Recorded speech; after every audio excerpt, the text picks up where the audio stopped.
नमस्कार दोस्तों, स्वागत है आपका डिवाइन बुक समरी चैनल पर। आज हम आपके लिए लेकर आए हैं दुनिया की सबसे मशहूर और प्रभावशाली किताबों में से एक, थिंक एंड ग्रो रिच का विस्तृत सारांश। ये किताब नेपोलियन हिल द्वारा लिखी गई है और इसे सफलता की बाइबल कहा जाता है। इस किताब ने लाखों लोगों की जिंदगी बदली है, क्योंकि इसमें सफलता और धन प्राप्त करने के 13 सिद्धांत बताए गए हैं। आज हम इन्हें एक एक करके विस्तार से समझेंगे, तो चलिए शुरू करते हैं। पहला सिद्धांत, इच्छा यानी डिजायर।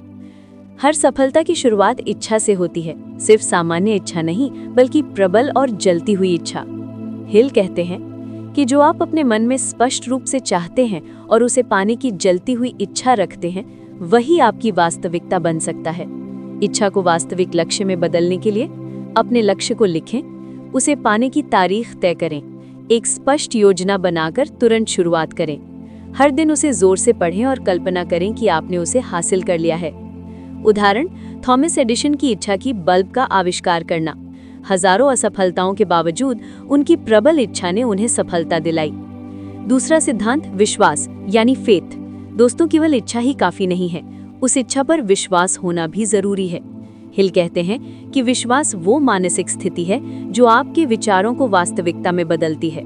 विश्वास को मजबूत करने का तरीका है, रोज अपने लक्ष्य को जोर से बोलें, खुद को पहले से सफल मानकर सोचें, नकारात्मक विचारों को हटाएं और सकारात्मक विचारों से मन भरें। तीसरा सिद्धांत, आत्म सुझाव यानी ऑटो सजेशन। आत्म सुझाव यानी अपने अवचेतन मन को बार बार सकारात्मक संदेश देना। आपका अवचेतन मन वही स्वीकार करता है जो आप उसे लगातार बताते हैं। अगर आप रोज खुद से कहते हैं, मैं सफल हो रहा हूँ, मैं अपने लक्ष्य के और करीब जा रहा हूँ, तो आपका अवचेतन मन उस पर विश्वास करने लगता है और उसी दिशा में काम करता है। हिल का कहना है कि अपने अवचेतन मन को आप जैसे विचार देंगे, वैसा ही वो आपके जीवन में आकर्षित करेगा। चौथा सिद्धांत, विशेष ज्ञान यानी स्पेशलाइज्ड नॉलेज। साधारण ज्ञान सबके पास होता है, लेकिन सफलता के लिए जरूरी है विशेष ज्ञान। उदाहरण, डॉक्टर, इंजीनियर, वैज्ञानिक या उद्योगपति, सभी के पास सामान्य ज्ञान से आगे जाकर किसी एक क्षेत्र का गहरा और विशेष ज्ञान होता है। यही उन्हें आम लोगों से अलग बनाता है। हिल कहते हैं कि पढ़ाई और डिग्री ही पर्याप्त नहीं है, असली ताकत है विशेष ज्ञान को सही योजना और कार्यवाही में बदलना। पांचवा सिद्धांत, कल्पना शक्ति यानी इमेजिनेशन। इच्छा को वास्तविकता में बदलने का साधन है कल्पना। हिल कहते हैं कि मनुष्य जो कुछ भी सोच और कल्पना कर सकता है, वो उसे प्राप्त भी कर सकता है। कल्पना दो तरह की होती है, सृजनात्मक कल्पना यानी क्रिएटिव इमेजिनेशन, नए विचार और अवसर पैदा करना। संश्लेषणात्मक कल्पना यानी सिंथेटिक इमेजिनेशन, पुराने विचारों और ज्ञान को मिलाकर नया बनाना। उदाहरण, राइट ब्रदर्स ने कल्पना की कि इंसान उड़ सकता है और उसी कल्पना से हवाई जहाज बना। छठवां सिद्धांत, योजनाबद्ध कार्यवाही यानी ऑर्गेनाइज्ड प्लानिंग। सपने तभी पूरे होते हैं जब हम उन्हें योजना और कार्यवाही में बदलें। हिल कहते हैं कि किसी भी असफल योजना का मतलब असफलता नहीं है। योजना बदलो और दोबारा कोशिश करो। योजना बनाने के नियम हैं, अपने लक्ष्य को छोटे हिस्सों में बांटें, प्रत्येक हिस्से के लिए समय सीमा तय करें, तुरंत कार्यवाही शुरू करें, जरूरत पड़ने पर योजना बदलें लेकिन लक्ष्य नहीं। हिल मास्टरमाइंड ग्रुप बनाने की भी सलाह देते हैं, यानी विशेषज्ञ लोगों की टीम जिनसे आप सलाह और मदद ले सकें। सातवां सिद्धांत, निर्णय यानी डिसीजन।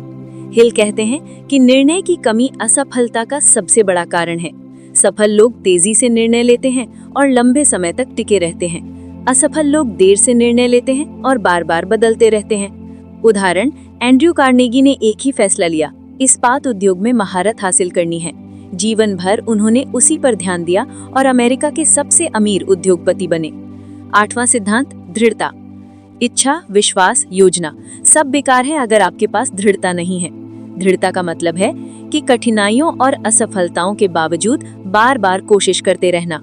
उदाहरण, अब्राहम लिंकन कई बार चुनाव हारे, बिजनेस में असफल रहे, लेकिन कभी हार नहीं मानी। उनकी दृढ़ता ने उन्हें प्रराष्ट्रपति बनाया। नवा सिद्धांत, मास्टरमाइंड। हिल कहते हैं कि ज्ञान और शक्ति का सबसे बड़ा स्रोत है सामूहिक बुद्धि। जब कई लोग एक साझा लक्ष्य के लिए मिलकर काम करते हैं, तो एक नई सामूहिक ऊर्जा पैदा होती है।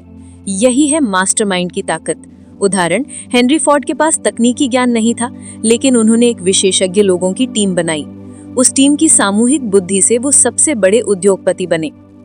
10वां सिद्धांत, अवचेतन मन। अवचेतन मन आपके सारे विचारों और भावनाओं को संग्रह करता है और उन्हें वास्तविकता में बदल देता है।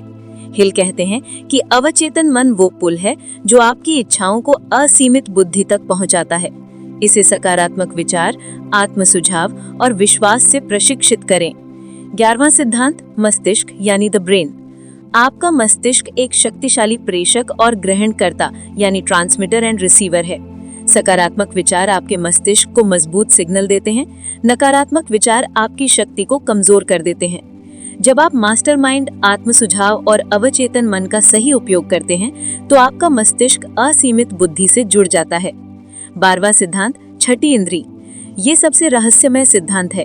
हिल कहते हैं कि छठी इंद्री वो मानसिक दरवाजा है जिसके माध्यम से असीमित बुद्धि हमें मार्गदर्शन देती है। ये आपके अनुभव, विश्वास और अभ्यास से विकसित होती है। इसे आप अंतर्दृष्टि या गट फीलिंग भी कह सकते हैं। 13वां सिद्धांत, भय पर विजय। हिल कहते हैं कि सफलता की सबसे बड़ी बाधा है भय।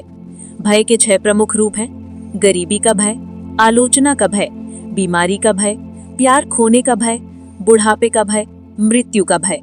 इन डरों से बचने का तरीका है सकारात्मक सोच, आत्मविश्वास और निरंतर कार्यवाही। दोस्तों, थिंक एंड ग्रो रिच हमें ये सिखाती है कि सफलता संयोग नहीं है, बल्कि ये एक प्रक्रिया है। ये प्रक्रिया शुरू होती है एक प्रबल इच्छा से और पूरी होती है छठी इंद्री की अंतर्दृष्टि पर। बीच के सारे सिद्धांत विश्वास, आत्म सुझाव, ज्ञान, कल्पना, योजना, निर्णय, दृढ़ता, मास्टरमाइंड, अवचेतन मन और मस्तिष्क उस यात्रा की सीढ़ियां हैं। जो मन सोच और विश्वास कर सकता है, इंसान उसे प्राप्त कर सकता है। तो दोस्तों, ये था नेपोलियन हिल की महान किताब थिंक एंड ग्रो रिच का पूरा सारांश। अगर आपको ये वीडियो पसंद आया हो तो लाइक करें, सब्सक्राइब करें और बेल आइकॉन दबाएं ताकि हमारी आने वाली बुक समरी सबसे पहले आप तक पहुंचे। धन्यवाद।